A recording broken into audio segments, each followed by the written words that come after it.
second class, right? Second lesson, biozoology உடைய second lesson, human reproduction. So actually first lesson நம்ம வந்து asexual reproduction பற்றி நம்ம டீட்டெயிலாக படித்தோம். ஆர்கனிசத்தில் asexual reproductionும் sexual reproductionும் இருக்குது அப்படின்னு. அந்த sexual reproductionை பற்றி நிறைய விஷயங்கள் படித்தோம். ஓகே, பைனரி ஃபிஷன்லேருந்து பட்டிங்லேருந்து sporulation, gemmule formation, strobilation, plasmotomy, இதெல்லாம். அதுக்கப்புறம் அந்த லெசனுடைய கடைசியில் பார்த்தீங்கன்னா இந்த செக்ஷுவல் ரீப்ரொடக்ஷனுடைய ஜஸ்ட் இன்ட்ரொடக்ஷன் படித்தோம். செக்ஷுவல் ரீப்ரொடக்ஷன் அப்படின்றது ரெண்டு பேரண்ட்டோட இன்வால்மெண்ட்டு, மேல் அண்ட் ஃபீமேல் கேமிட்டிங் இருக்கும். இந்த ரெண்டு கேமிட்டோடைய ஃபியூஷன் தான் நம்மளுக்கு செக்ஷுவல் ரீப்ரொடக்ஷன் கொடுக்குது. அப்போது அங்கே ரெண்டு பேரண்ட்டை இன்வால்வ் ஆகிருப்பாங்க. ரெண்டு பேரண்ட் இன்வால்வ் ஆனால வேரியேஷன் வரும் அப்படின்லாம் படித்தோம். ஸோ நான் ஏற்கனவே சொன்ன மாதிரி செக்ஷுவல் ரீப்ரொடக்ஷனுக்கு அந்த ஒரு லெசன் மட்டுமே. இப்போ நம்ம ஹியூமன் பீயிங்ஸில் நடக்கக்கூடிய செக்ஷுவல் ரீப்ரொடக்ஷன் பற்றி படிக்க போகிறோம். அப்போ ஹியூமன் ரீப்ரொடக்ஷன் நம்மளுடைய செகண்ட் லெசன். ஓகேவா? ஸோ இந்த ஹியூமன் ரீப்ரொடக்ஷன் லெசனில் என்னெல்லாம் படிக்க போகிறோம்? ஃபஸ்ட்டு பிகினிங் வந்து ரீப்ரொடக்ஷன்னா என்ன, மேல் reproductive system, female reproductive system, மேல் கேமிட்டோடைய ப்ரொடக்ஷன், ஃபீமேல் கேமிட்டோடைய ப்ரொடக்ஷன், இந்த கேமிட்டோடைய ட்ரான்ஸ்ஃபர், ஃபியூஷன் ஆஃப் கேமிட் அப்படின்னு சொல்லக்கூடிய ஃபர்டிலைசேஷன், ஆஃப்டர் ஃபர்டிலைசேஷன் அந்த சைல்டுடைய டெவலப்மெண்ட், கடைசியில் டெலிவரி. டோட்டலாக இந்த சொல்ல படிப்போம். ரீப்ரொடக்டிவ் சிஸ்டத்துடைய அனாட்டமி, ரீப்ரொடக்டிவ் சிஸ்டத்துடைய ஃபங்க்ஷன், கேமிட்டுடைய transfer, fusion of gamete, fertilisation, pregnancy, gestation period and parturition, delivery, இது வரைக்கும். ஓகேவா? ரொம்ப ரொம்ப ரொம்ப ரொம்ப ரொம்ப முக்கியமான ஒரு லெசன். உங்களுடைய போர்டு எக்ஸாம் பாயிண்ட் ஆஃப் வியூலையும் சரி, நீட் எக்ஸாம் பாயிண்ட் ஆஃப் வியூலையும் சரி. ஸோ நம்மளுடைய லாஸ்ட் லெசன் நம்ம பற்றி சொல்லும் போது சொன்னோம், லாஸ்ட் லெசன் அப்படின்றது நீட்டுக்காக நீங்கள் படிக்க வேண்டிய லெசன் இல்லை. ஓகேவா? பட் இது நம்மளுடைய நீட் எக்ஸாமுக்கு பயன்படக்கூடிய ஒரு முக்கியமான லெசன். ஸோ இந்த எக்ஸாமை நீங்கள் இந்த லெசனை படிக்கும் போது state board as well as நீட்டுக்கு ரெண்டுத்துக்கும் நீங்கள் சைட் பை சைட் நீங்கள் ப்ரிப்பேர் ஆனீங்கன்னா தான் அது சக்ஸஸ்ஃபுல்லாக கொடுக்கும். ஓகேவா? ஸோ லெசனுக்குள்ளே போவோம். Human reproduction. ஹியூமன் பீயிங்ஸ் ஒரு மல்டி செல்லுலார் ஆர்கனிசம், ஒரு ஹையர் கிரேட் ஆர்கனிசம். ஸோ அங்கே நடக்கக்கூடிய ரீப்ரொடக்ஷன் ஒரு செக்ஷுவல் ரீப்ரொடக்ஷன், நம்மளுக்குலாம் தெரியும். கிளியரா? ரைட். ஹியூமன் ரீப்ரொடக்டிவ் சிஸ்டம் எதுக்கு சார் முக்கியமானது? It is essential for species continuation. ரீப்ரொடக்ஷனுடைய வேலையே இதுதான். ஒரு ஆர்கனிசம் தொடர்ச்சியாக இந்த உலகத்தில் இருக்கணும் அப்படின்னா கண்டிப்பாக அந்த ஆர்கனிசம் ரீப்ரொடக்ஷன் பண்ணணும். ஸோ ஹியூமன் ரீப்ரொடக்டிவ் சிஸ்டமும் இதே வேலையை தான் செய்யும். Okay, they helpful in reproduction for the continuation of the species. Okay, so reproduction மூலயமா அந்த உயிரினம் தொடர்ச்சியாக இந்த உலகத்தில் இருக்கிறதுக்கு ரீப்ரொடக்ஷன் சப்போர்ட் பண்ணுது. ரெண்டாவது, reproduction it ensure the existence of the species. Existence நிலைச்சிருக்கிறதுக்கு, பெர்மனெண்ட்டாக இந்த உலகத்தில் இருக்கிறதுக்கு. ஓகேவா? And continuity of the life. ஒரு ஆர்கனிசம் அடுத்த ஜென்ரேஷன் உண்டாகுது, அடுத்தடுத்த ஜென்ரேஷன் உண்டாகுது. இது எல்லாம் எது மூலிமா பாசிபிள்? ரீப்ரொடக்ஷன் மூலிமா பாசிபிள். புரியுதா? ஒரு ஆர்கனிசத்துடைய கண்டினியூவேஷனுக்கும் அதோடைய எக்ஸிஸ்டன்ஸுக்கும் ரெஸ்பான்சிபிளாக இருக்கக்கூடியது reproductive system. Human reproductive system இது செய்யக்கூடிய 4 முக்கியமான வேலை. ஒன்று, கேமிட் ப்ரொடக்ஷன், அதாவது மேல் கேமிட்டை ப்ரொடியூஸ் பண்ணணும், ஃபீமேல் கேமிட்டை ப்ரொடியூஸ் பண்ணணும். ஏன்னா human beings is a sexually reproducing organism. அப்போ 2 பேரண்ட் இருக்க போகிறாங்க, கண்டிப்பாக கேமிட்டோடைய ப்ரொடக்ஷனும் இருக்க போகுது. கிளியரா? ஸோ இந்த கேமிட் ப்ரொடக்ஷன் இது பண்ணக்கூடிய ஒரு முக்கியமான வேலை. அடுத்து கேமிட்டோடைய transfer. Male gamete has to be transported to the female reproductive system. So இந்த கேமிட்டோடைய ட்ரான்ஸ்ஃபர் நடக்கணும். கேமிட்டோடைய ட்ரான்ஸ்ஃபர் நடந்தால் தான் 2 கேமிட்டை மீட் பண்ணி ஃபர்டிலைசேஷன், ஃபியூஷன் ஆஃப் கேமிட் நடக்கும். அந்த ஃபியூஷன் ஆஃப் கேமிட் தான் ஃபர்டிலைசேஷன். ஃபர்டிலைசேஷன் மூலிமா ஒரு ஜைகோட், அந்த ஜைகோட் ஃபீட்டஸாக எம்ப்ரியோவாக டெவலப் ஆகுது. அந்த டெவலப்பிங் எம்ப்ரியோக்கு டெவலப்பிங் ஆஃப்ஸ்பிரிங்கான நியூட்ரிஷனை ப்ரொவைட் பண்ண வேண்டியதும் ரீப்ரொடக்டிவ் சிஸ்டமோட வேலை. புரியுதா? ஸோ வளரக்கூடிய குழந்தைக்கு ஃபுட்டு பிளாசண்டா நம்ம சொல்ல போகிறோம். ஸோ மதருக்கும் அங்கே இருக்கக்கூடிய சைல்டுக்கு ஒரு கனெக்ஷன் பிளாசண்டா. அந்த பிளாசண்டா மூலயமா கெஸ்டேஷன் பீரியடில் சைல்டுக்கான நியூட்ரிஷனை ப்ரொவைட் பண்ணுது. ஸோ பிஃபோர் டெலிவரி அதை நம்ம ஃபீட்டஸ் எம்ப்ரியோ ஆஃபரிங் அப்படி சொல்லலாம். நெக்ஸ்ட் ரீப்ரொடக்டிவ் சிஸ்டம்ஸை பண்ணக்கூடிய முக்கியமான வேலை இது hormone production. So male reproductive சிஸ்டமாக இருந்தால் டெஸ்டோஸ்டிரோன் அப்படின்ற ஹார்மோனியம், ஃபீமேல் ரீப்ரொடக்டிவ் சிஸ்டமாக இருந்தால் ஈஸ்ட்ரோஜன், ப்ரொஜெஸ்டிரோன், இதோடைய ப்ரெக்னன்சி பீரியடோட கடைசியில் ரிலாக்ஸின் இதெல்லாம் ப்ரொடியூஸ் பண்ணுது. ஓகேவா? So oestrogen, progesterone, relaxin and testosterone இது எல்லாம் ஹார்மோன். இந்த ஹார்மோனை ப்ரொடக்ஷன் பண்ணுறதும் ரீப்ரொடக்டிவ் சிஸ்டத்தோட முக்கியமான வேலை. ஸோ ரீப்ரொடக்டிவ் சிஸ்டத்தோட முக்கியமான வேலை 4. கேமிட்டை ப்ரொடியூஸ் பண்ணணும், கேமிட்டை ட்ரான்ஸ்ஃபர் பண்ணணும், ஆஃப்ரிக்கான நியூட்ரிஷனை கொடுக்கணும், 4வது ஹார்மோனை ப்ரொடியூஸ் பண்ணணும். புரிஞ்சுதா? அடுத்த ஸ்லைட் போலாமா?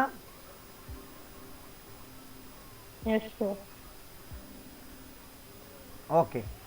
முக்கியமான ரொம்ப ரொம்ப முக்கியமான 5 மார்க் கொஸ்டினாக கேட்கலாம். இல்லைனா இதில் இருக்கக்கூடிய ஒரு ஈவெண்ட்டையும் அவங்க 2 மார்க்ஸில் கேட்குறாங்க. ஓகேவா? ஒரு ஈவெண்ட் சிம்பிளாக என்னன்றதை பார்த்தலாம். அதுக்கப்புறம் அதில் வேர்ட்ஸில் நீங்கள் படிச்சுங்க. இந்த ரீப்ரொடக்ஷன் ஈவெண்ட் எப்படி நடக்குது? ஃப்ரம் த பிகினிங் பார்த்தீங்கன்னா கேமிட்டோஜெனிசிஸ். ஜெனிசிஸ், ஜென் அப்படின்னா ஆரிஜின் அப்படின்னு அர்த்தம். ஜென் அப்படின்னா ஆரிஜின், ஆரிஜினா தொடக்கம். ஓகேவா? ஸோ ஜெனிசிஸ் அப்படின்ற வார்த்தை ப்ரொடக்ஷன் அப்படின்றத சொல்லுது. எதோடைய ப்ரொடக்ஷன்? கேமிட்டோடைய ப்ரொடக்ஷன். கேமிட்டோஜெனிசிஸ் அப்படின்றது கேமிட்டோட ப்ரொடக்ஷன், ப்ரொடக்ஷன் ஆஃப் கேமிட். கிளியரா? இதுதான் ரீப்ரொடக்ஷன் ஈவெண்ட்டோடைய ஃபர்ஸ்ட் ஸ்டெப்பு. கேமிட்டை ப்ரொடியூஸ் பண்ணணும். ஓகேவா? இந்த ஃபார்மேஷன் ஆஃப் கேமிட் 2 ஸ்டெப்பில் 2 டைப்பில் இருக்குது. ஒன்று மேல் கேமிட்டோடைய ப்ரொடக்ஷன் சொல்லும்போது ஸ்பெர்மட்டோஜெனிசிஸ், ஃபீமேல் கேமிட்டோடைய production oogenesis. Gametogenesis is the first step of reproduction. Gametogenesis further divided into male gamete production, female gamete production. Male gamete production is termed as spermatogenesis. Female gamete production is termed as oogenesis. Second step, இந்த கேமெட்டை produce பண்ணுது. நம்மளுக்கு தெரியலையா, மேல் gamete வந்து மேல் ஆர்கனிசத்திலும் female gamete female ஆர்கனிசத்திலும் produce ஆகுது. அப்படி produce ஆகக்கூடிய அந்த மேல் கேமெட்டை ஃபீமேல் ரீப்ரொடக்டிவ் சிஸ்டமுக்கு டிரான்ஸ்ஃபர் பண்ணக்கூடிய வேலை தான் insemination. Clear? So what is insemination? Transfer of a gamete, transfer of sperm into the female reproductive tract. இது reproduction உடைய reproductive event உடைய second step, insemination. Transfer of semen. Through the semen, sperm is transferred to the female reproductive system. Third step, gamete உடைய transfer நடந்துச்சு இல்லையா? So male gamete female கேமெட்டோடைய transfer நடந்துச்சு. இந்த transfer நடந்ததுனால 2 கேமெட்டும் சேர்ந்து ஃபியூஸ் ஆகுது. இந்த fusion of gamete, male gamete female கேமெட்டோடைய ஃபியூஷன் தான் ஃபர்டிலைசேஷன். ஃபர்டிலைசேஷனுடைய ரிசல்ட் ஜைகோட். உங்களுக்கு தெரியும் இல்லையா? ஸோ கேமெட்ன்றது ஒரு haploid, half set of chromosome இருக்கக்கூடிய 2 கேமெட் ஒன்றா சேர்ந்து டிப்ளாய்ட் செட் ஆஃப் குரோமோசோம் இருக்கக்கூடிய ஜைகோட்டை உண்டாகுது. இது ஃபர்டிலைசேஷனுடைய third step. Fourth event cleavage. ஒரு ஜைகோட் நடக்குது. ஜைகோட்ன்றது initially it is a unicellular.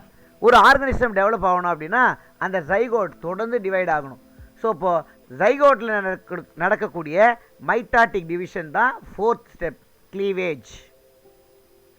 Okay sir, cell division நம்மளுடைய மல்டி செல்லுலார் ஜைகோட் கண்டினியூஸாக டிவைட் ஆகி பிளாஸ்டோசிஸ்ட்டை கொடுத்து பிளாஸ்டோசிஸ் இட்ரஸுடைய இன்னர் மோஸ்ட் லேயரான எண்டோமெட்ரியல் லேயரில் போய் அட்டாச் ஆகுது. இந்த சைல்டுக்கும் இட்ரஸ்க்கும் நடுவில் ஒரு கனெக்ஷன் உருவாகுது. அந்த கனெக்ஷன் கோரியானிக் வில்லை மூலியமா. ஓகேவா? இந்த கோரியானிக் வில்லை மூலியமா ஃபீட்டஸ் கூட கனெக்ட் ஆகுது. ஓகே, ஸோ இது பேர் பிளாசன்டேஷன், அதாவது பிளாசண்டா ஃபார்மேஷன். இந்த பிளாசண்டா அப்படின்றது it is act like a bridge between mother and a foetus. ஒரு அம்மாவுக்கும் அவங்களுடைய குழந்தைக்கு நடுவில் ஒரு பிரிட்ஜ் ஃபார்மேஷன் நடக்குது. அந்த பிரிட்ஜ் ஃபார்மேஷன் யார் கொடுக்குறா? பிளாசண்டா. ஒன்றும் இல்லை, இம்ப்ளான்டேஷன் நடந்ததுக்கப்புறம் அடுத்த ஸ்டெப்பு கனெக்ஷன் உருவாகுது. அந்த கனெக்ஷன் பிளாசண்டா மூலயமா கிடைக்குது. ஓகேவா? அதை நம்ம பிளாசன்டேஷன் அப்படின்னு சொல்கிறோம். Next step gastrulation. இந்த பிளாசென்டல் கனெக்ஷன் உருவானதுக்கப்புறமா இந்த சைல்டுக்கு பார்த்தீங்கன்னா நிறைய பிளட்டு, நியூட்ரியன்ட்டு, ஆக்சிஜன் இது எல்லாமே கிடைக்குது. கிடைச்சதுனால இது அடுத்தடுத்த எம்ப்ரியானிக் லேயரை உண்டாக்குது. ஸோ ஹியூமன் பீயிங்ஸை பொறுத்தவரையும் ஹியூமன் பீயிங்ஸ் ஒரு ட்ரிப்ளோபிளாஸ்டிக் ஆர்கனிசம். ஓகே, அதாவது எம்ப்ரியானிக் லேயரில் இது 3 லேயரை வச்சுருக்கு. எக்டோடோம், எண்டோடோம், மீசோடோம் அப்படின்னு சொல்லக்கூடிய 3 லேயர் இருக்குது. அந்த 3 ஜெர்ம் லேயரும் உருவாகுது. இந்த 3 ஜெர்ம் லேயர் உருவாகக்கூடிய ப்ராசஸ் கேஸ்டுலேஷன். நெக்ஸ்ட் ஸ்டெப்பு, இந்த ஒரு எம்ப்ரியானிக் லேயர்ஸ்லேருந்தும் ஆர்கன்ஸோடைய டெவலப்மெண்ட் நடக்குது. நம்ம ஏற்கனவே பார்த்த மாதிரி ஜெனிசிஸ் அப்படின்னா ப்ரொடக்ஷன், ஆர்கனோஜெனிசிஸ் அப்படின்னா ஆர்கனோடைய ப்ரொடக்ஷன். ஓகேவா? ஸோ எம்ப்ரியானிக் லேயர் முடிஞ்சதுக்கப்புறமா ஒரு லேயர்ஸ்லேருந்தும் நிறைய ஆர்கன்ஸோடைய டெவலப்மெண்ட் நடக்குது. ஸோ அப்போது இந்த எல்லா ஆர்கன்ஸோடைய கொலாப்ஸ். ஓகேவா? ஸோ இந்த எல்லா ஆர்கனுடைய காம்பினேஷன் தான் ஒரு ஆர்கனிசம் உருவாக ரெஸ்பான்சிபிளாக இருக்கலாம். கிளியரா? அப்போ ஒரு ஆர்கனிசத்துக்கு தேவையான எல்லா ஆர்கனும் இந்த 3 எம்ப்ரியானிக் லேயர்லேருந்து உருவாகுது. இந்த ப்ராசஸ் ஆர்கனோஜெனிசிஸ். எல்லாம் முடிஞ்சிச்சு சார், ஆர்கன்ஸும் டெவலப் ஆகிடுச்சு அப்படின்னா இந்த சைல்டு அடுத்தது கம்ப்ளீட்டாக மெச்சூர் ஆனதுக்கப்புறமா, கம்ப்ளீட்டாக டெவலப் ஆனதுக்கப்புறமா after gestation period it is ready for the delivery. அந்த டெலிவரியை தான் நம்ம பேட்ரியூஷன் அப்படின்னு சொல்கிறோம். ஓகேவா? ஸோ இவ்வளோ தான் ரீப்ரொடக்டிவ் ஈவெண்ட். கேமிட்டோடைய ப்ரொடக்ஷன் கேமிட்டோஜெனிசிஸ், கேமிட்டோடைய ட்ரான்ஸ்ஃபர் இன்செமினேஷன், இந்த 2 கேமிட்டோடைய ஃபியூஷன் ஃபர்டிலைசேஷன், ஜைகோட்டோடைய டிவிஷன் கிளியேஜ், ஜைகோட் பிளாஸ்டோசிஸ்டா மாறி யுட்ரஸில் அட்டாச் ஆகிறது இம்ப்ளான்டேஷன். இம்ப்ளான்டேஷன் ஆனதுக்கப்புறமா இந்த சைல்டுக்கும் மதர் பாடிக்கும் நடுவில் ஒரு கனெக்ஷன் உருவாகுது, அது பிளாசன்டேஷன். ஆஃப்டர் பிளாசன்டேஷன் அந்த ஃபீட்டஸில் எம்ப்ரியானிக் லேயர்ஸ் ப்ரொடியூஸ் ஆகுது. அந்த எம்ப்ரியானிக் லேயர்ஸ்லேருந்து ஆர்கன் உருவாகிறது ஆர்கனோஜெனிசிஸ். சைல்டுடைய டெலிவரி நடக்கிறது பேட்ரியூஷன். என்ன டவுட் இருக்குமா? இல்லை sir.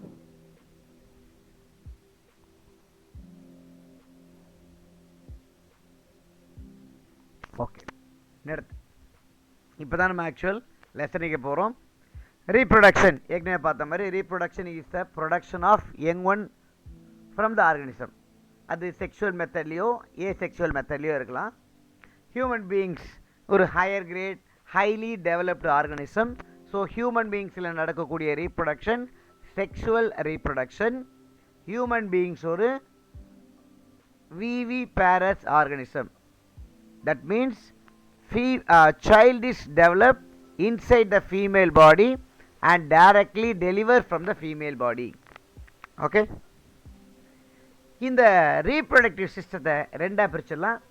2 different criteria, 2 different component, 2 different characters. So மேலுக்கு டோட்டலி தனி, ஃபீமேலுக்கு டோட்டலி தனி. ஓகேவா? So male reproductive system and female reproductive system.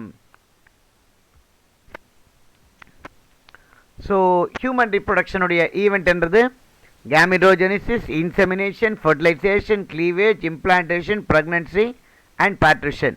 இந்த ப்ரெக்னன்சியில் தான் நம்ம பார்த்தீங்கன்னா கேஸ்டுலேஷன், ஆர்கனோஜெனிசிஸ் இதெல்லாம் படித்தோம். ஓகேவா? ரொம்ப ரொம்ப ரொம்ப முக்கியமான ஒரு நீட் கொஸ்டின் 2016 கேட்டிருக்காங்க. ஃபர்டிலைசேஷன் நடக்கக்கூடிய எக்ஸாக்ட் சைட்டு பின்னாடி படிக்க போகிறோம். நடத்தி பிடிச்சோன்னு சொல்கிறேன். ஃபர்டிலைசேஷன் ஃபெலோப்பியன் டியூபோட ஆம்பிளரி இஸ்துமிக் ஜங்ஷனில் நடக்குது. ஓகேவா? நோட் பண்ணி வச்சுங்க. இந்த ஃபெலோப்பியன் டியூப்னா என்ன, ஆம்பிளர்னா என்ன, இஸ்துமஸ்னா என்ன அப்படின்றத பார்க்கலாம் பின்னாடி. ஃபர்ஸ்ட் மேல் reproductive system.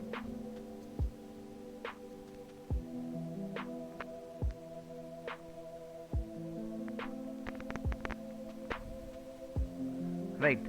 So male reproductive சிஸ்டத்தில் ஒரு 4 முக்கியமான கேட்டகரி அப்படின்னு சொல்லலாம். ஃபஸ்ட்டு இதோடைய ப்ரைமரி செக்ஸ் ஆர்கன் அப்படின்னு சொல்லக்கூடிய டெஸ்டிஸ். ஏன் இதை நம்ம ப்ரைமரின்னு சொல்கிறோம்? ஒரு ரீப்ரொடக்டிவ் சிஸ்டத்துக்கு முக்கியமானது என்ன? Gamete production, hormone production. இந்த ரெண்டுமே இங்கேருந்து தான் நடக்குது. ஓகேவா? So testis involve in gamete production, testis involve in hormone production. So we can call testis as a primary sex organ in male. அடுத்து ஆக்சசரி டக்ட். கேமெட் ப்ரொடியூஸ் ஆகிடுச்சு. இந்த produce ஆகக்கூடிய கேமெட் ட்ரான்ஸ்ஃபர் நடக்கணும். கிளியரா? அந்த ட்ரான்ஸ்ஃபர் ஆஃப் கேமெட்டுக்காக இருக்கக்கூடிய pipe supporting duct அப்படின்னு சொல்லலாம். அதுதான் ஆக்சசரி டக்ட். ஒன்று ரெட்டே டெஸ்டிஸ், ரெண்டாவது வேசா எஃபரன்ஷியா, மூணாவது எபிரிடமிஸ், நாலாவது வேசா டெஃபரன்ஸ். ஓகேவா? டெஸ்டிஸ்லேருந்து ப்ரொடியூஸ் ஆகக்கூடிய ஸ்பெர்ம், இந்த ஸ்பெர்முடைய டிரான்ஸ்போர்ட்டேஷனுக்காக. ஓகேவா? ஸோ இங்கேருந்து அது ஆக்சுவலி பார்த்தீங்கன்னா டிரான்ஸ்போர்ட்டேஷன் நடக்கணும். டிரான்ஸ்போர்ட்டேஷனுக்காக இருக்கக்கூடிய பைப்பு தான் ரெட்டே டெஸ்டிஸ். டெஸ்டிஸ்குள்ளே வேசா எஃபரன்ஷியா, அதுவும் டெஸ்டிஸ்குள்ளே டெஸ்டிஸை சரவுண்ட் பண்ணி இருக்கக்கூடிய, ஓகே, டெஸ்டிஸ் கூட அட்டாச் ஆகி இருக்கக்கூடிய ஸ்பெர்மை டெம்பரரியாக ஸ்டோர் பண்ணக்கூடிய எபிரிடமிஸ், ஆக்சுவல் ஸ்பெர்ம் டக்ட் அப்படின்னு சொல்லக்கூடிய வேசா டெஃபரன்ஸ். இந்த வேசா டெஃபரன்ஸ் ரொம்ப முக்கியமானது. இங்கே பார்த்தீங்கன்னா தெரியுதுல, ஒரு லாங் பைப். ஓகேவா? இதை தான் நம்ம எக்ஸாக்டாக ஸ்பெர்ம் டக்ட் அப்படின்னே சொல்லுவோம். ஓகே, அடுத்தது இந்த பிரைமரி கிளாண்ட் அல்லது பிரைமரி ஆர்கனான டெஸ்டிஸ் கூட சப்போர்ட்டிவாக இருக்கக்கூடிய 3 கிளாண்ட் இருக்குது. இவங்க prostate gland, 2 seminal vesicle, 2 Cowper's gland. இந்த கவுப்பர்ஸ் கிளாண்டுடைய இன்னொரு பேர் தான் bulbourethral gland. Okay, last part external genitalia, அதாவது மேல் கேமெட்டோடைய எஜாக்குலேஷனுக்கு பயன்படக்கூடிய பெனிஸ். ஓகேவா? ஸோ மேல் ரிப்ரடக்டிவ் சிஸ்டத்தில் 4 முக்கியமான பார்ட்டு. ஒன்று டெஸ்டிஸு, ரெண்டாவது சப்போர்ட்டிங் கிளாண்டு, மூணாவது சப்போர்ட்டிங் டக்ட்டு, நாலாவது எக்ஸ்டர்னல் ஜெனிடாலியா. ஒன்றுத்தை பற்றி டீட்டெயிலாக படிக்கலாம்.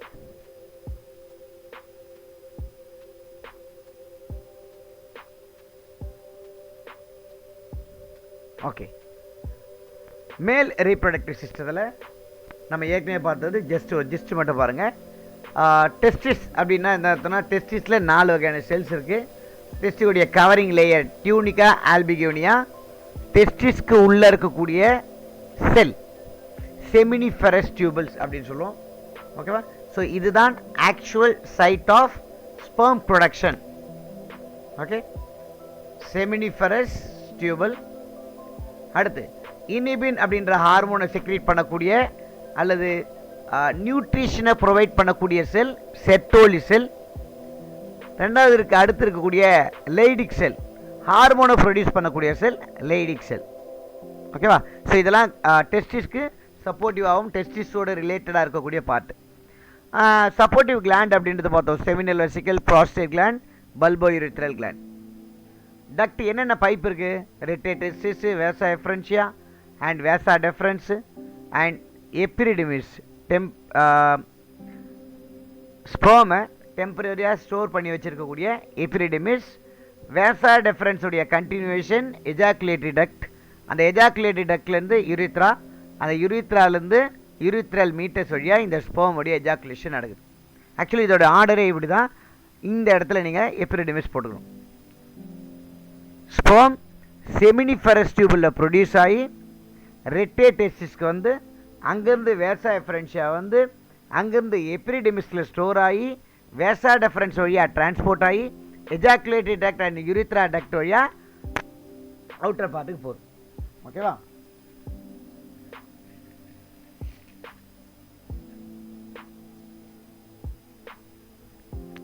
ஓகே, இந்த லெசனுடைய ரொம்ப ரொம்ப ரொம்ப ரொம்ப முக்கியமான ஒரு 5 மார்க் கொஸ்டின் படிக்க போகிறோம். Right short notes on testis. ஓகேவா? ஸோ இதில் நிறைய 2 மார்க் இருக்குது. டெஸ்டிஸில் இருக்கக்கூடிய இதோடைய டெம்பரேச்சர் கண்ட்ரோலை பற்றின கொஸ்டினாவோ, இதோடைய ஹார்மோன் ப்ரொடக்ஷன் சைட் எங்கே, இதோடைய ஸ்பெர்ம் ப்ரொடக்ஷன் சைட் எங்கே, இதோடைய ஸ்டோரேஜ் பார்ட் யார், why it is hang outside அப்படின்றதெல்லாம் ரொம்ப ரொம்ப முக்கியமான 1 மார்க் 2 மார்க் கொஸ்டினாக இருக்குது. ஓவராலாக இது ஒரு 5 மார்க் கொஸ்டின். ஓகே, டெஸ்டிஸ் அப்படின்றது மேல் ரீப்ரொடக்டிவ் சிஸ்டமில் இருக்கக்கூடிய பிரைமரி செக்ஸ் ஆர்கன். இதை பிரைமரி செக்ஸ் ஆர்கன் சொல்கிறதுக்கான முக்கியமான காரணம், மேல் கேமிட்டான ஸ்பெர்மியும் மேல் கேரக்டருடைய எக்ஸ்பிரஷனுக்கு ரெஸ்பான்சிபிளாக இருக்கக்கூடிய டெஸ்டோஸ்டிரோன் ஹார்மோனையும் ப்ரொடியூஸ் பண்ணும். டெஸ்டிஸில் ப்ரொடியூஸ் ஆகக்கூடிய ஹார்மோன் டெஸ்டோஸ்டிரோன். இந்த ஹார்மோனுடைய nature it is a androgenic hormone. ஆணில் இருக்கக்கூடிய ஆண்ட்ரோஜெனிக் ஞாபகம் வச்சுங்க. ஓகேவா? அடுத்து நார்மலாக இந்த எம்ப்ரியானிக் ஸ்டேஜில் டெஸ்டிஸ் அப்படின்றது அப்டமனுக்கு உள்ளே தான் ப்ரொடியூஸ் ஆகிடும். Okay, it is formed within the abdomen. But before delivery நார்மலாக பார்த்தீங்கன்னா ஒரு 8 மந்த்துக்கு அப்புறமா கொஞ்சம் கொஞ்சமாக இந்த அப்டாமினல் கேவிட்டிலேருந்து கீழே இறங்கி வருது. The descent into the scrotal sac. இப்போ இப்படி வச்சுக்கலாம். இதுக்கு இது ஒரு அப்டாமினல் கேவிட்டி அப்படின்னா இந்த அப்டாமினல் கேவிட்டிக்கு மேலே இருந்த டெஸ்டிஸு கொஞ்சம் கொஞ்சமாக அப்படியே கீழே இறங்கி இந்த ஸ்காட்டல் பேக் அப்படின்னு சொல்லக்கூடிய பேக்குள்ளே வந்துருச்சு. ஓகேவா? எது வழியா? இன்கியூனியல் கெனால் வழியா. ஓகே, ஸோ அப்டாமினல் கேவிட்டியில் இருக்கக்கூடிய இன்கியூனியல் கெனால் வழியா அப்டமனுக்கு உள்ளே ப்ரொடியூஸ் ஆன டெஸ்டிஸு கொஞ்சம் கொஞ்சமாக அப்டமனை விட்டு கீழே இறங்கி போயிடுச்சு. ஓகே, அந்த கீழே இறங்குறது அப்படின்றதா it is descent into the scrotal sac அப்படின்னு சொல்கிறாங்க. அடுத்து ஏன் இது அப்டமனுக்கு உள்ளே இல்லை? நார்மலாக ஸ்பெர்ம் ப்ரொடக்ஷன் அப்படின்றது நம்மளுடைய பாடி டெம்பரேச்சரோட ஒரு 2 to 3 டிகிரி செல்சியஸ் கம்மியாக இருந்துச்சுன்னா ஸ்பெர்ம் ப்ரொடக்ஷன் அதிகமாக நடக்கும். Okay, sperm production require 2 to 3 degree Celsius less than a body temperature. அப்போ டெஸ்டிஸ் அப்டமனுக்குள்ளே இருந்துச்சுன்னா பாடி டெம்பரேச்சர் தான் டெஸ்டிஸ்க்கும் கிடைக்கும். அது ஸ்பெர்ம் ப்ரொடக்ஷனை அஃபெக்ட் பண்ணும். ஓகேவா? ஸோ அதனால் இந்த அப்டமனில் இல்லாமல் அப்டமனை விட்டு கொஞ்சம் கீழே இறங்கிருக்குது. ஸோ இதனால் இந்த ஸ்காட்டல் பேக்கில் இந்த டெஸ்டிஸ்க்கு எப்போவே லெஸ் டெம்பரேச்சர் தென் பாடி டெம்பரேச்சர். நம்ம உடம்புடைய வெப்பத்தை விட டெஸ்டிஸுடைய வெப்பம் கம்மியாக இருக்கும். இது ஸ்பெர்ம் ப்ரொடக்ஷனுக்கு ரொம்ப சப்போர்ட்டிவாக இருக்கும். So scrotum act as a thermal regulator for the sperm production அப்படி சொல்லலாம். ஓகே, ஸ்பெர்ம் ப்ரொடக்ஷனுக்கான டெம்பரேச்சர் கண்ட்ரோல் யார் பண்ணுறா? டெஸ்டிஸ் அல்லது ஸ்காட்டல் பேக். டவுட் இருக்குமா? இல்லை சார்.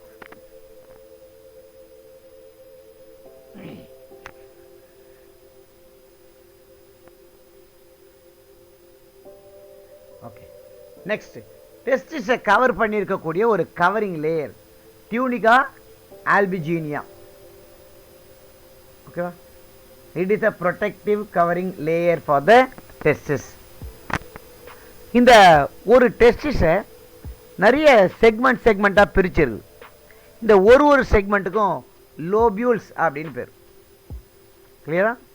ஸோ டெஸ்டிஸ் அதோடைய உள் பக்கத்தில் it is internally subdivided into many chamber. Each chamber is denoted as lobule. அப்போ ஒரு டெஸ்டிஸ்க்குள்ள கிட்டத்தட்ட 200 to 250 லோபியூல்ஸ் இருக்கு. 200 to 250 ஸ்மால் சேம்பர்ஸ் இருக்கு. ஓகேவா? இந்த ஒரு சேம்பருக்குள்ளவும் குட்டி குட்டியா நிறைய டியூப்ஸ் இருக்கு. அந்த குட்டி டியூபோட பேர் தான் செமினிஃபெரஸ் டியூபல். ஓகேவா? இந்த செமினிஃபெரஸ் டியூபல் அப்படின்ற வார்த்தை ரொம்ப முக்கியமானது. ஏன்னா ஸ்பெர்ம் ப்ரொடக்ஷனுக்கான எக்ஸாக்ட் சைட் அப்படின்னா அது செமினிஃபெரஸ் டியூபல். ஓகேவா? ஸோ டெஸ்டிஸ் ஸ்காட்டல் பேக்குள்ளே இருக்கு. டெஸ்டிஸோடைய கவரிங் லேயர் டியூனிகா ஆல்பிகினியா.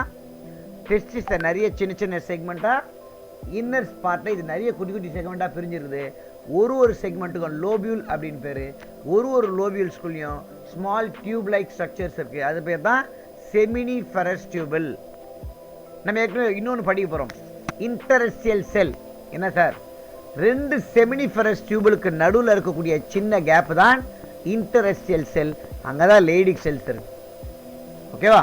ஸோ நம்மளுக்கு செமினிஃபெரஸ் டியூபல்னா போதும். செமினிஃபெரஸ் டியூபல் அப்படின்றது டெஸ்டிஸோடைய லோபியூல்ஸுக்கு உள்ள இருக்கு.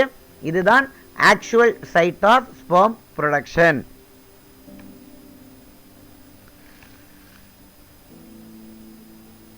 நெக்ஸ்ட், இந்த டெஸ்டிஸ்ல இருக்கக்கூடிய செல்லாம் யாரு?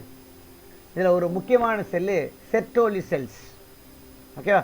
ஸோ இந்த செமினிஃபரஸ் டியூப்பில் 2 வகையான செல் இருக்கலாம். ஒன்று செர்டோலி செல்ஸ், இன்னொன்று லேடிக் செல்ஸ். செர்டோலி செல்ஸ் ஏற்கனவே சொன்னேன், இது வந்து ஒரு சப்போர்ட்டிங் அண்ட் நியூட்ரிஷன் கொடுக்கக்கூடிய வேலையை பார்க்கும். ஸோ வளரக்கூடிய ஸ்பெர்முக்கான சப்போர்ட்டும் வளரக்கூடிய ஸ்பெர்முக்கான நியூட்ரிஷனை ப்ரொவைட் பண்ணக்கூடியது செர்டோலி செல்ஸோட வேலை. அடிக்கடி கேட்கக்கூடிய 1 மார்க் அண்ட் 2 மார்க் கொஸ்டின் அடுத்த லைன். இந்த செர்டோலி செல் இன்னிபின் அப்படின்ற ஒரு ஹார்மோனை ப்ரொடியூஸ் பண்ணுது. இனிபிஷன் அப்படின்னா என்னன்னா தடை அப்படின்னு அர்த்தம். இனிபிஷன் அதுக்கு ஆப்போசிட் ஸ்டிமுலேஷன். ஏதாவது ஒன்று ஸ்டிமுலேட் பண்ணுறது, ஏதாவது ஒன்று தூண்டி விடுறது பேர் ஸ்டிமுலேஷன். ஏதாவது ஒன்று சப்ரஸ் பண்ணுறது, இந்த சப்ரஷன் தான் inhibition.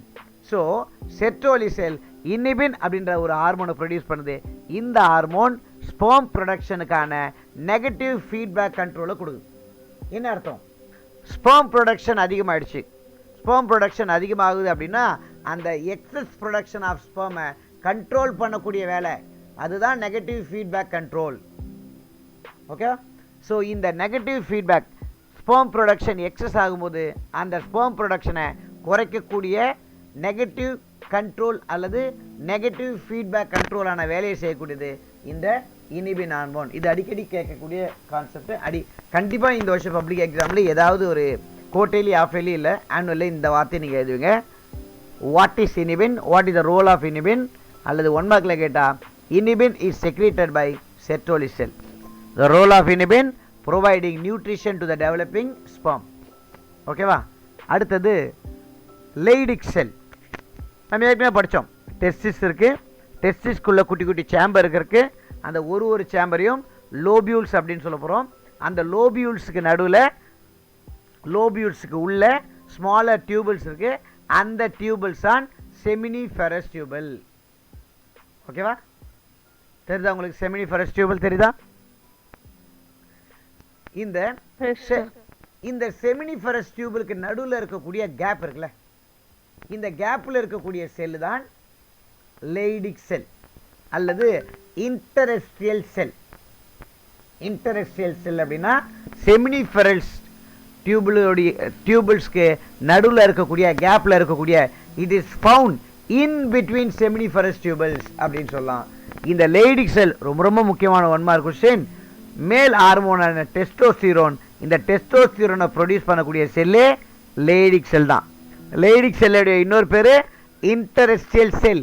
It is found in between, அதனால் அது பேர் இன்டரெஸ்ட்ரியல் செல் அப்படின்னு பேர்.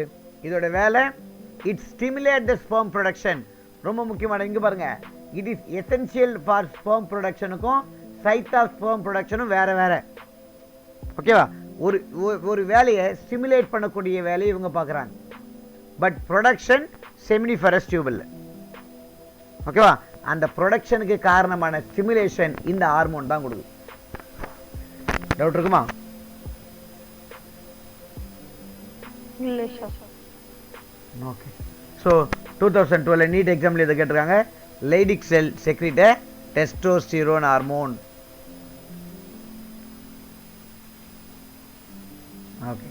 ஸோ அதில் நிறைய பார்ட்ஸ் இருக்குது. இந்த பார்ட்ஸில் நம்ம பின்னாடி உங்களுக்கு ஸ்பெர்மோட்டோஜெனிசிஸ் பற்றி படிக்கும் போது சொல்லித்தரேன் டீட்டெயில். இது கவனிங்க. The region outside the seminiferous tubule. ஒரு செமினிஃபெரஸ் டியூபிளுக்கும் இன்னொரு செமினிஃபெரஸ் டியூபிளுக்கும் வெளியில் சின்ன கேப் இருக்கு இல்லையா, அந்த கேப்பை தான் இன்டரெஸ்ட்ரியல் செல் நம்ம பார்த்தோம். அந்த இன்டரெஸ்ட்ரியல் செல்லுடைய இன்னொரு பேர் தான் லேடிக் செல். அதே பார்த்தோம். அங்கே என்ன இருக்குது அதான் பார்க்கணும். அங்கே நிறைய பிளட் வெசல்ஸ் இருக்குது. அங்கே இருக்கக்கூடிய செல்லோட பேர் லேடிக் செல். இது ஏற்கனவே படித்தது. நான் படிக்காத ஒரு பாயிண்ட் ரொம்ப முக்கியமானது. தே ஆர் இம்யூனாலஜிக்கலி காம்பிட்டன்ட் செல். அதாவது இம்யூனிட்டியை கொடுக்கக்கூடிய செல், ஒரு ஆன்டிஜனை எதிர்த்து சண்டை போடக்கூடிய எபிலிட்டி உள்ள ஒரு செல். ஓகே? இம்யூனிட்டியை ப்ரொவைட் பண்ணக்கூடிய, ஆன்டிஜனை டெஸ்ட்ராய் பண்ணக்கூடிய செல். அதனால் அந்த செல்லோட பேர் தே ஆர் இம்யூனாலஜிக்கலி காம்பிட்டன்ட், காம்பீட் பண்ணக்கூடிய ஒரு செல் அப்படின்னு சொல்கிறாங்க. ஓகேவா? இந்த அடிக்கடி கேட்ட 1 மார்க் கொஸ்டின். லேடிக் செல் டெஸ்டோஸ்டிரோன் ஹார்மோனை ப்ரொடியூஸ் பண்ணுது. It is a androgenic hormone. என்ன டவுட் இருக்குமா? ரைட்டு. இது உங்களுக்கு தெரிஞ்சது தான். இந்த செல் அப்படின்னு சொல்ல மேல் ரீப்ரொடக்டிவ் சிஸ்டத்தில் 2 வகையான செல்லு, ஒன்று லேடிக் செல்லு, இன்னொன்று செட்ரோலி செல். இது லெசனுடைய கண்டினியூஷனும் வரதுனால நீங்கள் ஜஸ்ட் லைக் தட் ஆன்சர் பண்ணிடலாம். பட் ரொம்ப முக்கியமானது நோட் பண்ணுவாங்க, இது மாதிரியான கொஸ்டின் கூட கேட்கறதுக்கான வாய்ப்பு இருக்குது. What is the difference between Leydig cell and the Sertoli cell? இது ரெண்டுத்துக்கும் ஒரு சிமிலாரிட்டி, ஒரு டிஃப்ரென்ஸ். சிமிலாரிட்டி என்னென்னா, ரெண்டுமே மேல் ரீப்ரொடக்டிவ் சிஸ்டமில் இருக்கக்கூடிய செல்ஸ், ரெண்டுமே இன்டர்ஸ்டியல் செல்ஸ், அதாவது செமினிஃபரஸ் டியூபுக்கு நடுவில் இருக்கக்கூடிய செல். ஃபங்க்ஷனில் டிஃப்ரென்ஸ் அப்படின்னு பார்த்தீங்கன்னா ரெண்டுத்துடைய வேலையும் வேறு வேறு. லேடிக் செல் ஹார்மோனை ப்ரொடியூஸ் பண்ணுது, செட்ரோலி செல் நியூட்ரிஷன் ப்ரொவைட் பண்ணுது, ப்ளஸ் ப்ரொடக்ஷனை தடுக்குது. இது நேர் ஆப்போசிட் பாருங்க. Leydig cell they support spermatogenesis. Sertoli cell with the help of inhibin it reduce the sperm production, it act against the sperm production. Okay va?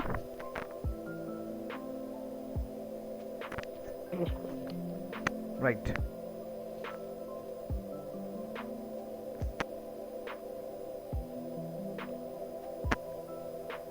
So இவ்வளோதான் testis. அடுத்து நம்மளுடைய டெஸ்டிஸ்லேருந்து sperm production நடக்குது. இந்த ஸ்பெர்மை டிரான்ஸ்போர்ட் பண்ணக்கூடிய supporting duct, supporting pipe என்ன அப்படின்றத படிப்போம். ஓகேவா? இந்த டயக்ராமில் முதல்ல பாருங்கள். ஒரு டெஸ்டிஸ், அந்த டெஸ்டிஸ்குள்ளே இருக்கக்கூடிய சேம்பர் லோபியூல்ஸ், அந்த லோபியூல்ஸ்குள்ளே இருக்கக்கூடிய பைப்பு தான் செமினிஃபெரஸ் டியூபல். ஓகேவா? இந்த செமினிஃபெரஸ் டியூபலில் ஸ்பெர்ம் ப்ரொடியூஸ் ஆகுது. ஓகேவா? ப்ரொடியூஸ் ஆன ஸ்பெர்மு இந்த இடத்துல குட்டி குட்டியாக நிறைய கேவிட்டிஸ் இருக்குது. அந்த கேவிட்டிஸ் பேர் ரெட்டே டெஸ்டிஸ். அந்த கேவிட்டிஸில் ஸ்டோர் ஆகும். இங்கேருந்து இங்கே டெஸ்டிஸ்குள்ளே இருக்கக்கூடிய ஸ்மால் பைப்பு, இது பேர் வேசா எஃப்ரென்ஷியா. இந்த வேசா எஃப்ரென்ஷியா இந்த பைப் வழியாக இந்த ரீஜனுக்கு வந்து சேருது. பாருங்கள், இந்த ரீஜன் ரொம்ப ரொம்ப ரொம்ப முக்கியமான ரீஜன். ஏன்னா ஸ்பெர்ம் இங்கே தான் ஸ்டோர் பண்ணி வைக்குது. ஸ்பெர்மை டெம்பரரியாக ஸ்டோர் பண்ணக்கூடிய இடம் தான் எபிரிடெமிஸ். ஓகேவா? இந்த இடத்துலேருந்து இது ஸ்பெர்ம் டக்ட் அப்படின்னு சொல்லக்கூடிய வேசா டெஃபரன்ஸ் கூட கான்டாக்டில் இருக்குது. ஸோ இந்த வேசா டெஃபரன்ஸ் வழியாக இங்கே ப்ரொடியூஸ் ஆன ஸ்பெர்ம் எஜாக்குலேட் ஆகுது. ஓகேவா? ஸோ இது ஆர்டரை எப்படி சொல்லலாம்? Sperm is produced in the seminiferous tubal and is transported to rete testis. They are cavities. From the cavity, the sperm is transported to vasa efferentia. From the vasa efferentia, it is transported to epididymis, where it is stored temporarily for some time. Then it moves to vasa deferens. From the vasa deferens, through the ejaculatory duct, urethra and penis, it is released. Okay? Yes, sir. Next, vasa deferens. Vasa deferens அப்படின்றது ஒரு sperm duct இல்லையா? So இந்த vasa deferens it joined with the duct of seminal vesicle. seminal vesicle நம்ம பார்த்தோம். ஆக்சிசரி gland 3 இருக்கு. seminal vesicle, prostate gland, bulbourethral gland. ஓகேவா? இந்த seminal vesicles உடைய டக்ட் கூட vasa deferens உடைய டக்டும் சேர்ந்து உருவாகக்கூடியதான் காமன் எஜாக்குலேட்டரி டக்ட். எது என்ன காமன் எஜாக்குலேட்டரி டக்ட்? இது எஜாக்குலேஷன் தான் பயன்படுது, ஆனால் ரெண்டுத்துக்கும் பொதுவானது. அதாவது இது மூலியமா ஸ்பெர்முடைய எஜாக்குலேஷனுக்கும் நடக்கலாம். இந்த சப்போர்ட்டிவ் கிளாண்ட் அப்படின்னு சொல்லக்கூடிய seminal vesicle, prostate gland, bulbourethral gland, இந்த கிளாண்டுலார் செக்ரீஷன்ஸும் சேர்ந்து, அதாவது செமினல் பிளாஸ்மாவும் சேர்ந்து எஜாக்குலேட் ஆகலாம். அதனால இதோட பேர் காமன் எஜாக்குலேட்டரி டக்ட். புரியுதா? வேசா டெஃபரன்ஸு இதோடைய டக்டும் செமினல் வெசிக்கிள்ஸோட டக்டும் ஒன்றா சேர்ந்து உருவானது காமன் எஜாக்குலேட்டரி டக்ட். ஓகேவா?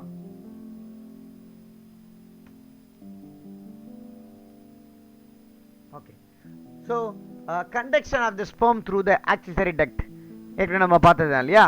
இது எப்படிலாம் டிரான்ஸ்போர்ட்டேஷன் ஆக போது பார்ப்போம். ஃபஸ்ட்டு செமினிஃபெரஸ் டியூபில் ப்ரொடியூஸ் ஆகுது. அடுத்தது ரெட்டே டெஸ்டிஸ்க்கு ட்ராவல் ஆகுது. ரெட்டே டெஸ்டிஸ்லேருந்து வேசா எஃப்ரென்ஷியா, வேசா எஃப்ரென்ஷியாலேருந்து எபிரிடெமிஸ் டெம்பரரியாக ஸ்டோர் ஆகி அங்கேருந்து வேசா டெஃபரன்ஸ் ஸ்பெர்ம் டக்ட் அப்படின்னு சொல்லக்கூடிய இந்த வேசா டெஃபரன்ஸ் வழியாக ட்ராவல் ஆகுது. ஓகேவா? அடுத்து காமன் எஜாக்குலேட்டரி டக்ட். இங்கே கவனிங்க, இதுதான் காமன் எஜாக்குலேட்டரி டக்ட். ஏன்னா இது செமினல் வெசிக்கிள்ஸோட செக்ரீஷனும் இங்கே வருது, ஸ்பெர்மோடைய செக்ரீஷனும் வருது. அப்போ இதுக்கப்புறம் போகிறது எல்லாம் காமன், ரெண்டுமே சேர்ந்து தான் போகுது. ஸ்பெர்ம் மட்டும் போல் ஸ்பெர்மும் அங்கே இருக்கக்கூடிய கிளாண்டுலார் ஃப்ளூயிடும் சேர்ந்து போகுது. அப்போ sperm plus glandular secretion is equal to semen. Sperm plus glandular secretion is equal to semen. இந்த செமனுடைய டிரான்ஸ்ஃபர் நடக்குது. ஓகேவா? ஸோ இந்த காமன் எஜாக்குலேட்டரி டக்ட்லேருந்து இது யுரித்ராக்கு ட்ராவல் ஆகுது. அந்த யுரித்ராலேருந்து யுரித்ரல் மீட்டர்ஸ்.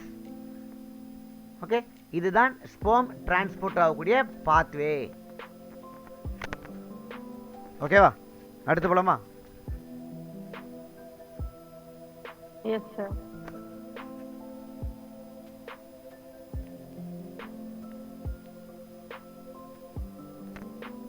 ரைட். ஸோ இந்த யுரித்ரா இன்னும் 2 கிளாண்ட் இருக்குல்ல, ப்ராஸ்டேட் கிளாண்டு, கவுப்பர்ஸ் கிளாண்டு, இதோடைய செக்ரீஷன்ஸும் சேர்ந்து தான் ரிலீஸ் ஆகுது. ஓகேவா? அடுத்தது ஆக்சசரி கிளாண்டு. அதாவது மேல் ரீப்ரொடக்டிவ் சிஸ்டமை, இப்போ ஸ்பெர்ம் இருக்குது. ஸ்பெர்ம் அப்படின்றது மேல் ரீப்ரொடக்டிவ் சிஸ்டம் ப்ரொடியூஸ் ஆகி இது ஃபீமேல் ரீப்ரொடக்டிவ் சிஸ்டத்துக்கு ட்ரான்ஸ்ஃபர் ஆகுது. அப்படி ட்ரான்ஸ்ஃபர் ஆகி it has to be waited for some time or it has to be transported in a viable condition. ஒரு லைவ் கண்டிஷனில் டிரான்ஸ்போர்ட் ஆகணும். அப்படி டிரான்ஸ்போர்ட் ஆனால் தான் ஃபீமேல் கேமெட்டிக்கூட போய் ஃபியூஸ் ஆக முடியும். கிளியரா? ஸோ ஸ்பெர்ம் ஸ்விம் பண்ணுறதுக்கான மீடியம், ஸ்பெர்மை அழியாமல் பாதுகாக்கக்கூடிய அந்த ஃப்ளூயிட், இது எல்லாமே இந்த 3 கிளாண்டோடைய செக்ரீஷன்ஸ் தான் வேலை செய்யுது. ஒன்று செமினல் வெசிக்கிள், ரெண்டாவது ப்ராஸ்டேட் கிளாண்ட், மூணாவது கவுப்பர்ஸ் கிளாண்ட். இந்த 3 கிளாண்டோடைய செக்ரீஷனை காமனாக நம்ம செமினல் பிளாஸ்மா அப்படின்னு சொல்லலாம். ஓகேவா? இதை ஒரு வாட்டி கேட்டிருந்தாங்க 1 மார்க் கொஸ்டினில். Seminal plasma which is rich in fructose, calcium and enzyme. கிளியரா? செமன் ரொம்ப முக்கியமான வார்த்தை. செமன் என்னதுன்னா இந்த கிளாண்டோடைய செக்ரீஷன், கிளாண்டுலார் செக்ரீஷன் தான் செமினல் பிளாஸ்மா. செமினல் பிளாஸ்மாவும் ஸ்பெர்மும் சேர்ந்தது செமன். கிளியரா? Seminal plasma plus sperm is equal to semen. செமனுடைய டிரான்ஸ்ஃபர் தான் இன்செமினேஷன். ஓகேவா? Yes sir.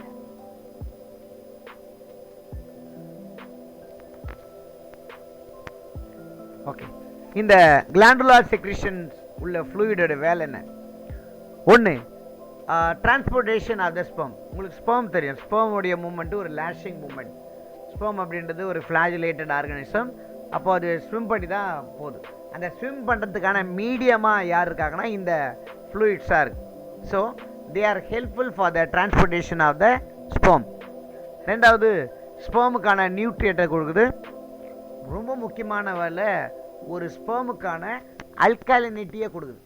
ஓகே, இந்த அல்கலைன் பிஹெச் இல்லைன்னா என்ன நடக்கும் அப்படின்னா இந்த ஸ்பெர்மு யுட்ரஸோடைய அசிடிக் பிஹெச்சால் டேமேஜ் ஆகிடும். ஓகே, ஸோ யுட்ரஸோடைய அசிடிக் பிஹெச்சை தாங்கி இந்த ஸ்பெர்ம் டிரான்ஸ்போர்ட் ஆகணும் அப்படின்னா அந்த ஸ்பெர்முக்கு அல்கலைன் எபிலிட்டி இருக்கணும். அதை கொடுக்குறதே இந்த ஃப்ளூயிட்ஸ் தான். கவுப்பர்ஸ் கிளாண்டோடைய secretion lubrication to reduce the friction, இதுக்கு பயன்படுது. ஓகே, எபிரிடமிஸோடைய செக்ரீஷன், வேசா டெஃபரன்ஸோடைய secretion, seminal vesicle, prostate gland இதோடைய செக்ரீஷன் எல்லாம் சேர்ந்து, ஏன்னா நம்ம பார்க்குறோம் எபிரிடமிஸ்லையும் சில மெச்சுரேஷன் டெவலப்மெண்ட்டாக நடக்குது, இந்த கிளாண்டுலார் ஃப்ளூயிட்ஸாலே நடக்குது. ஓவராலாக இவங்க எல்லாமே சேர்ந்து ஸ்பெர்மோடைய மெச்சுரேஷனுக்கும் ஸ்பெர்மோடைய மொட்டிலிட்டிக்கும் சப்போர்ட் பண்ணுறாங்க. they supported the sperm in a to stay in the viable condition and transported in the viable condition to the female reproductive system. ஓகேவா? ஸோ இந்த ஸ்பெர்ம் எந்த டேமேஜும் ஆகாமல் டிரான்ஸ்போர்ட்டேஷன் நடக்கணும்னா இவங்க எல்லாருடைய செக்ரீஷன்ஸும் ரொம்ப முக்கியமானது. Epididymis, vasa deferens, seminal vesicle and prostate gland. Cowper's கிளாண்டோடைய செக்ரீஷன் மெச்சுரேஷன் அண்ட் மொட்டிலிட்டி கிடையாது, அது lubrication, it reduce the friction. ஓகேவா? Yes, sir. Okay. So male reproductive system உடைய last part, penis, it is the external genitalia. It is the organ for sperm transport. They are made up of erect spongy tissues. இந்த erect spongy tissues மூலமா it support insemination. It support sperm transportation. Okay. It is a cone shaped tip of the penis is called glans penis. இங்க cover பண்ணி இருக்கக்கூடிய அந்த skin foreskin. Okay, இது ஓவராலாக மேல் reproductive சிஸ்டத்தோடைய வேலை. ஓகே, பிரைமரி ஃபங்க்ஷன் அது என்ன மாதிரியான வேலை செய்யுதுன்னு பார்க்கலாம். ரெட்டே testis, vasa எஃபரன்ஷியா, எபிரிடெமிஸ், Vesa difference, ejaculatory duct, urethra, இவங்க எல்லாம் சேர்ந்து இவங்க எல்லாம் செய்யக்கூடிய வேலை என்ன? Sperm transportation. ஏன்னா டெஸ்டிஸ்லேருந்து ஸ்பெர்ம் ப்ரொடியூஸ் ஆகிடுச்சு, அந்த ப்ரொடியூஸ் ஆன ஸ்பெர்மை டிரான்ஸ்போர்ட் பண்ணக்கூடிய வேலையை இவங்கெல்லாம் பார்க்குறாங்க. ஓகே, இவங்க ஏதாவது பெருசாக செக்ரீட் பண்ணுறாங்கன்னா இல்லை. ரெண்டாவது செமினல் வெசிக்கிள். செமினல் வெசிக்கிள் அப்படின்றது செக்ரீட் பண்ணுது, இதுதான் ஸ்பெர்முக்கான நியூட்ரிஷன் எனர்ஜியை ப்ரொவைட் பண்ணுது. இது ஆக்சுவலி இதுதான் அல்கலைன் ஃப்ளூயிட். ஃப்ரக்டோஸ் அதிகமாக இருக்கிறதுக்கான காரணம் இந்த செமினல் வெசிக்கிள்ஸோடைய ஃப்ளூயிட்ஸ். அடுத்தது ப்ராஸ்டேட் கிளாண்ட், இதுவும் இதோடைய டெவலப்மெண்ட், மெச்சுரேஷன் இதுக்கெல்லாம் சப்போர்ட் பண்ண போகுது. Okay, some extent it is slightly alkaline, sorry acidic. Last part bulbourethral gland, இதோடைய செக்ரீஷன் மியூக்கஸ் செக்ரீஷன். நம்மளுக்கு தெரியும் மியூக்கஸ் செக்ரீஷன் ஒரு லியூப்ரிகேஷனை கொடுக்குது. It is use to reduce the friction அப்படின்னு சொல்லுவோம். ஓகேவா?